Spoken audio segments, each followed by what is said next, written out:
السلام علیکم ورحمۃ اللہ وبرکاتہ۔ الحمد للہ رب العالمین والعاقبۃ للمتقین والصلاۃ والسلام علی اشرف الانبیاء والمرسلین نبینا و رسولنا و حبیبنا و امامنا محمد وعلی آلہ و اصحابہ اجمعین، اما بعد۔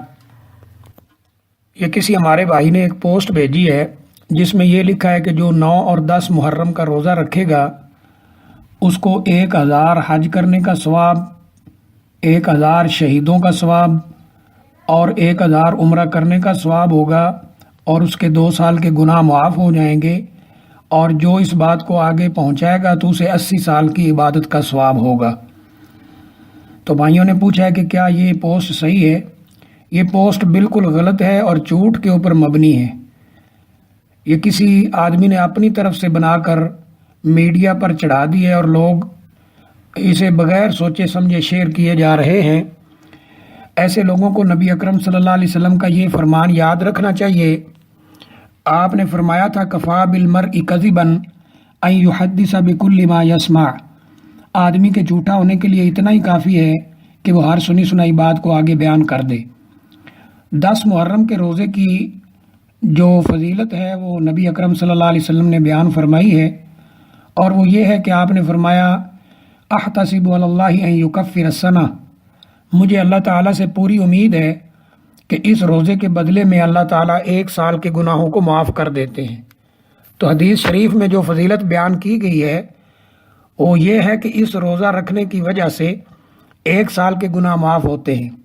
تو کیونکہ یہ روزہ یہودی بھی رکھتے تھے تو نبی اکرم صلی اللہ علیہ وسلم نے ان کی مخالفت کا حکم دیا ہے۔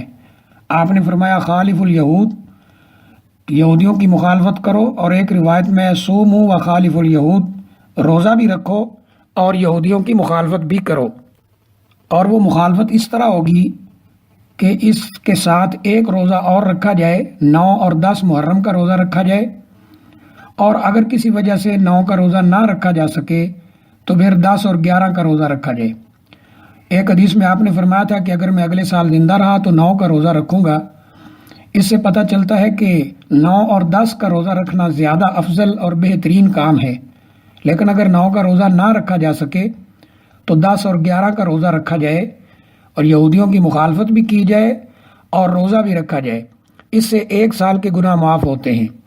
لیکن جو اس پوسٹ کے اندر چیز بیان کی گئی ہے اور جو اس کے فضائل بیان کیے گئے ہیں وہ صرف اور صرف جھوٹ کے اوپر مبنی ہے، اور نبی کریم صلی اللہ علیہ وسلم نے سخت وعید سنائی ہے کہ جو چیز سنی سنائی آگے بیان کر دی جائے اور اس کی تحقیق نہ کی جائے، کفا بالمرء کذبا ان یحدث بکل ما یسمع۔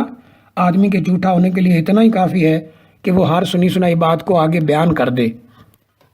تو اس لیے یہ پوسٹ بغیر سوچے سمجھے شیئر نہ کی جائے، بلکہ ہمارا فرض بنتا ہے کہ اس پوسٹ کا رد کیا جائے اور یہ بتایا جائے کہ یہ جھوٹ کے اوپر مبنی ہے، صاف جھوٹ ہے، اس کا حقیقت کے ساتھ کوئی تعلق نہیں ہے۔